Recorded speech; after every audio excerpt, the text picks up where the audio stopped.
Hello, this is a video for the St. Louis staff to show them how to use their Mac to create a video or a video presentation that they can post on the Google Classroom for their students during the time of the school closing for the coronavirus. The first thing I'm going to do is show you the easiest way to make a screen recording, which can actually record anything that you're doing on the screen, which can then be posted on the classroom, and the students will be able to follow what you're doing. So on every Mac, there's a program called QuickTime. Right? So if you go up to the search section and you write the word QuickTime, it'll find QuickTime Player. You click on QuickTime Player, double click on it, and then this window will come up straight away. Now you click cancel on that window, then you go up to the top left hand corner and you say new screen recording. When you click on new screen recording, there'll be several options down the bottom depending on which version of the document you've got, which version of the QuickTime you've got. Click on options and make sure that it has the built-in microphone linked to the video recording. And in fact, because I'm recording within a recording, you can't see it, but there's one here that says record the full screen. You click on options and then you have a full screen capture, a video capture of what you're recording. Okay, then once you click off it, once you click on the main screen, you will it'll start recording, and it will start recording the video of what you're actually doing on the screen in QuickTime. Once you've finished the recording, up in the top left-hand corner, you'll see this little, top right-hand corner, you'll see this little sort of circle with a square in it. You click on that, and that'll stop the recording, and it'll save it as a QuickTime movie onto your desktop over on the right-hand side.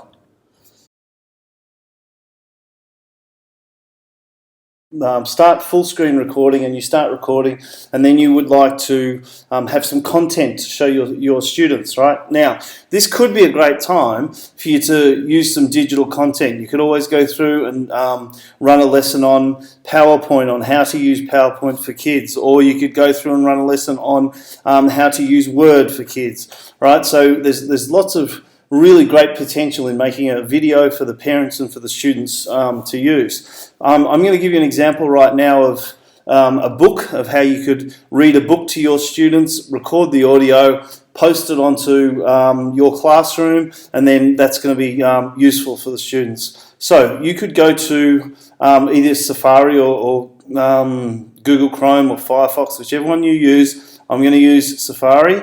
Go to Safari, and I could go to a new window. I go to Google, okay, and then once I go to Google, I'm going to go to openlibrary.org. Just do a search for openlibrary.org on the internet, and then you click on Welcome to Open Library, and you go to Open Library. So this is it here, right? Now, what you want to do is you want to set up an account. You want to log in, use an email account, set yourself up a profile. Costs you nothing. It's free to do. Just set yourself up an account. I'm not going to step you through how to make an account. You can work that out. Then what you do is you can do a search for whichever book you would like to read your students, right? So I know Adavi wants to read Wombat Stew. It's an Australian book that's perfect for her year level. You find the book just by doing a search, and you hit enter, and the Open Library will take you to the book. And once you're logged in, it gives you the option to read the book now. Okay, so I've already done this on another window, so I'll show you back on the other window just to save loading time. So once the book loads up, it comes up like this. Here's the book. It's a PDF. It's still being recorded by your QuickTime, so you could introduce it to your students. Here is Wombat Stew. Let's read it in class. One day on the banks of a billabong, a very clever dingo caught a wombat. Do you know what a dingo is? Oh, no. And decided to make wombat stew, gooey, brewy, yummy, chewy, wombat stew. Okay, and so as a teacher, you can use your own teaching skills to go through and read the book, go through and engage with the students by doing the reading of the book. Once you've finished doing the reading, then you go back up to the top, as I said before. You can click on stop. You can post that as your daily reading book, or one of the books that you read each day, and all of a sudden you've got useful, good content for your students as a good introduction. Now, I think it's a good idea, and I think it's being promoted by the leadership team, that you do have at least one book read to the students every single day. If you're in early years, it can be the same book 5 days in a row, or if you're lower and middle primary, you can be reading a different book to the students every day. And as far as a teacher goes, it's easy to read yourself recording a book. Now, the content that you're posting online, you're posting on a private Google Classroom, so you're not going to be in breach of copyright because no one's going to see it except your students, right? You're not putting it online, you're not trying to make profit out of it or any of that sort of stuff. Right, I'll show you a few other activities that we can do as a teacher.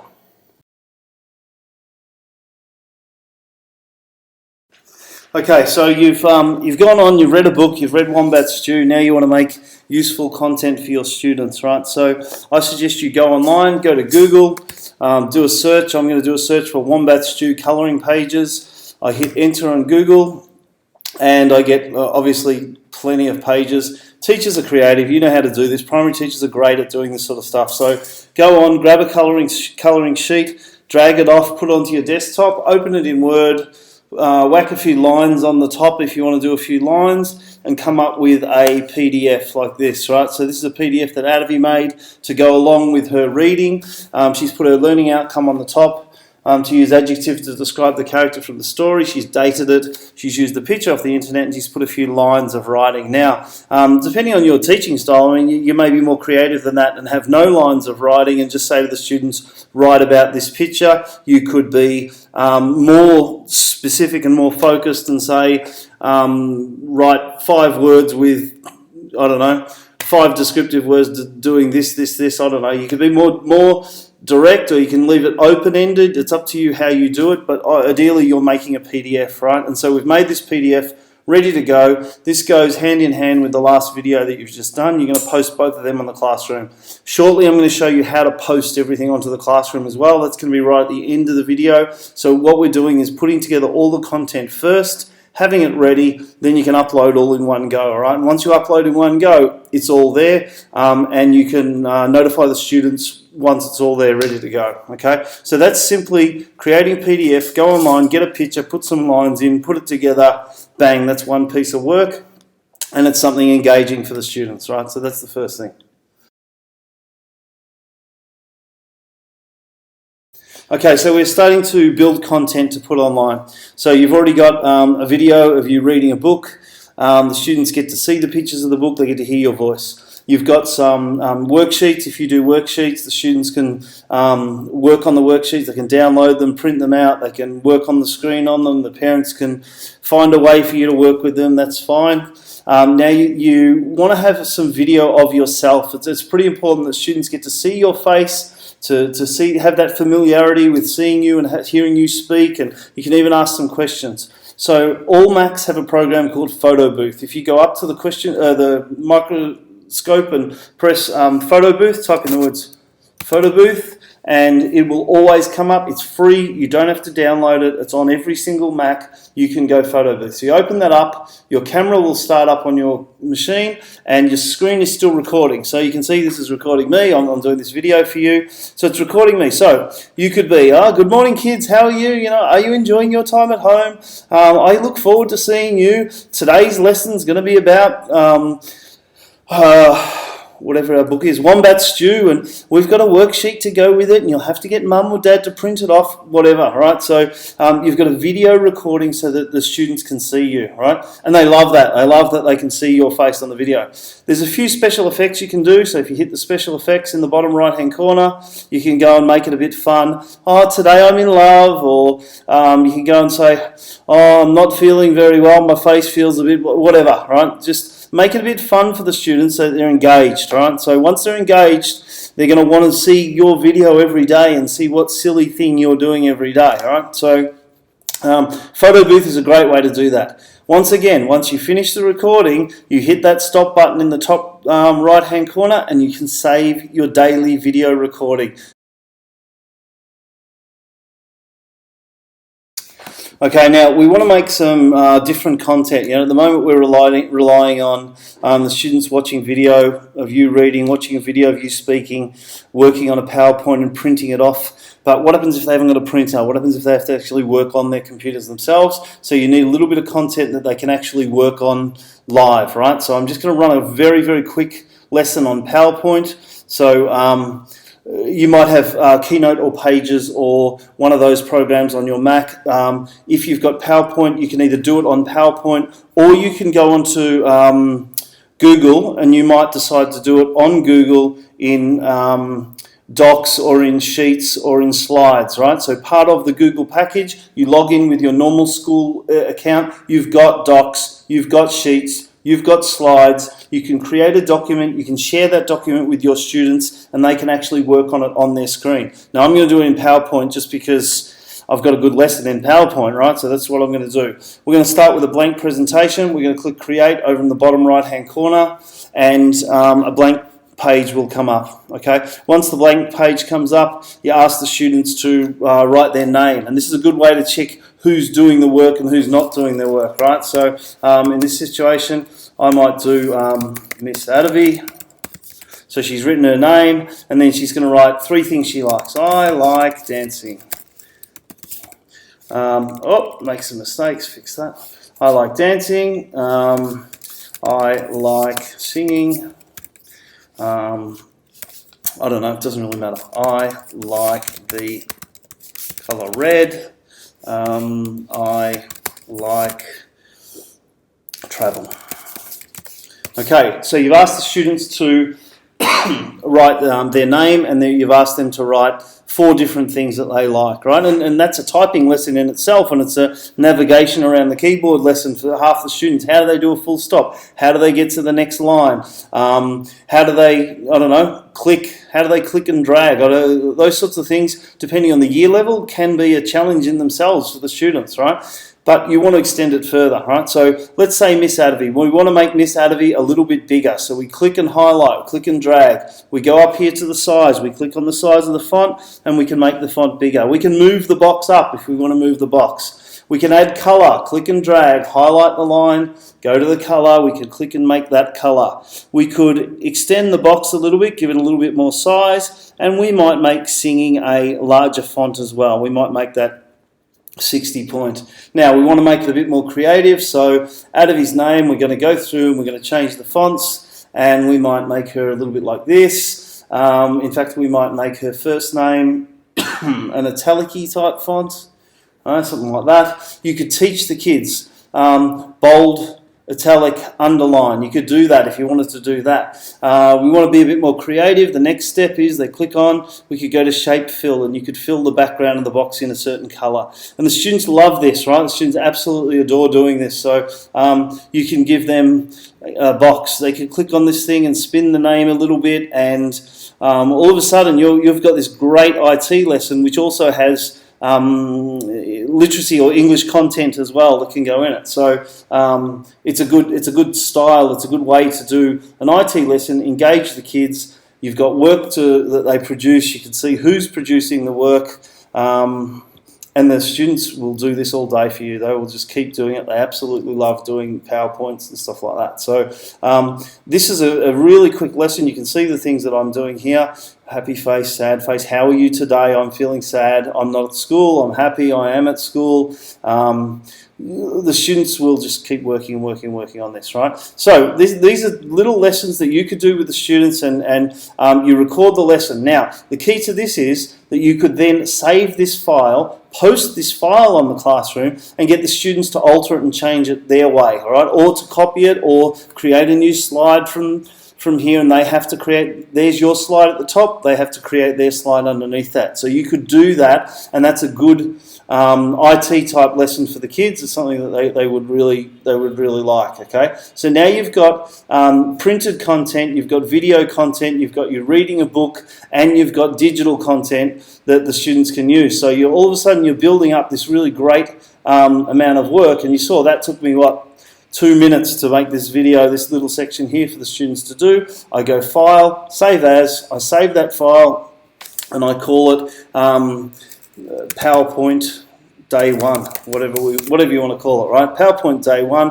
I'm going to save it to the desktop so that I can save it with all my other things to upload, click Save, and then I can quit out of PowerPoint. Now, I have a lot of content here now. I've just built for you in the last 10 minutes, I've built you 4 different types of content, and we're going to upload this content. That's next. This is the very last section of the video, and it's pretty important that you get this right. We're going to set up your classroom online and then upload your content for your students, right? So I'm going to use Adavi's account. She's said she's going to be using it. My classrooms are closed now, so we're going to use hers. So you go onto Google, you log onto Google as per usual, as you always would, and you'll get your picture or your icon or whatever it is up here. Top right hand corner, there are 9 little squares. You click on the 9 squares and you'll find one of your icons. It may not be in that position or might be further down. You'll find an icon that says Classroom. Tony has set up every single teacher to have access to Classroom, right? So you don't have to install anything. You click on Classroom and then your classroom will start up. And once your classroom starts up, most of you will automatically have one. Adavi's got one from Tony. You can see Kelowna Primary. He set that up for everyone. You'll normally have one there to start with, but if not, that's okay as well. Up in the top right-hand corner, there's a plus sign. It says Create or Join a Class. You click on that button and you click Create a Class. Because you're a teacher, you will have the rights to do that. If you cannot click Create Class, you email Tony straight away and he will set that up for you so that you can create a class. It's a 5-minute job. He's got a lot going on, I know that, but it's a pretty quick job to set you up so you can create a class. Right, once you create a class, you need to name your class. Now, to make it easy for teachers who may struggle a little bit with IT, I suggest you name your class your year level and the grade. So for example, Adavi's class is 1C. So she's created a class name and she's called it simply 1C. The section of the school for her is early years. So her class will be an early years section. The subject is a general class, so just use the word class. And then her room, obviously in Kelowna they don't have room numbers, so she is just 1C. You can make that as simple as you possibly can to create your class, and then you hit the create button.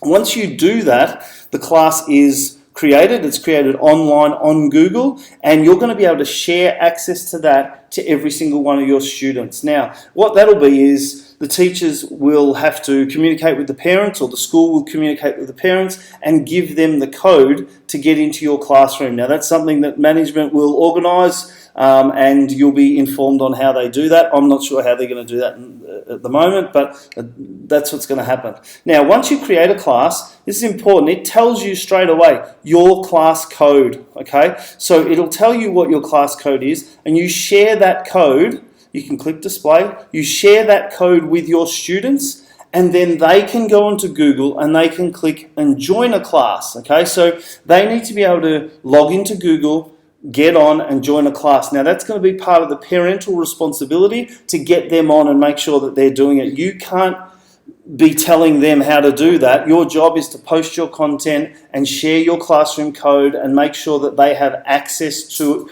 the content. That's your role as a teacher. It's the parent's responsibility to make sure that they are sitting at a computer doing the work every day, and that you have provided still top quality education for your kids, right? So that's the code that you're going to share with your parents. Okay, now we can go to classwork and we can create new classwork, right? So here we can create assignments, we can create folders, we can create whatever we like, right? So I'm going to go here and I'm going to click create, and I'm going to put in some material. I could put an assignment in. If you want a daily task to be completed, you can do it as an assignment. I'm going to just put some material in at the moment, okay? So it comes up and asks me, what is it? It gives you lots of little prompts and things that you want to do, right? So what is it that I want to add? So I want to do daily reading, and I'm going to say that it's called Wombat Stew, and I'm going to put a little description in here.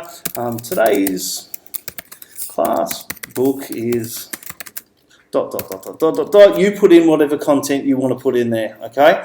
You can add a topic. If you want to create a topic, you can say this is the reading and have all your readings in one folder, or you can just leave it as no topic. And we want to add content. So here, I can click the add button, and I can either have something from a Google Drive, I can link to a file, I can link to something that I've already uploaded, or I can link to a file. It's just up to you how you want to do that. So I might say link to a file, and then it'll say, okay, where's the file? Where have you put the file? And it's simple. It says drag your files here. So I'm going to click and move my window over a little bit. I'm going to grab anything that I want to put up. So maybe my daily reading, which was my video part 1, and I can drag it and I can drop it onto there. I might choose the PDF that I want to put on. I can drag it and drop it on there. I could actually choose all 3 files if I wanted to do that. And I'll just grab these 2 to show you. For example, I can click, drag them on there and press and let them go.